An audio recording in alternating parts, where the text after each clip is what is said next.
ہمارے پیارے امام حضرت خلیفۃ المسیح الخامس سید اللہ تعالیٰ بن نصر العزیز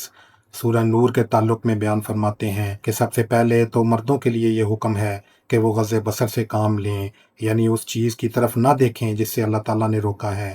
یعنی بلا وجہ نامحرم عورتوں کو نہ دیکھیں، بلکہ حضرت مسیح موعود علیہ السلام کے الفاظ میں تو نیم واں آنکھوں سے چلنا چاہیے۔ پس مرد اگر غض بصر سے کام لیں گے تو بہت سی برائیوں کا تو یہیں پر خاتمہ ہو جاتا ہے۔ اسی طرح مومن عورتوں کے لیے یہ فرمایا کہ غض بصر سے کام لینا چاہیے۔ اگر وہ اپنی نظر کو اونچا رکھ کر چلیں گی تو وہ مرد جن کے دلوں پر شیطان نے قبضہ کیا ہوا ہے وہ ان کے لیے مشکلات پیدا کرتے رہیں گے۔ پس اپنے آپ کو اور اپنے خاندانوں کو بدنامی سے بچانے کے لیے غض بصر سے کام لینا چاہیے۔ حضرت رسول کریم صلی اللہ علیہ وسلم نے تو اپنی بیویوں کو بھی مخنث سے بھی پردہ کرنے کا حکم دیا، کیونکہ ہو سکتا ہے کہ وہ باہر مردوں میں جا کر باتیں کریں اور اشاعت فحش کا موجب ہو۔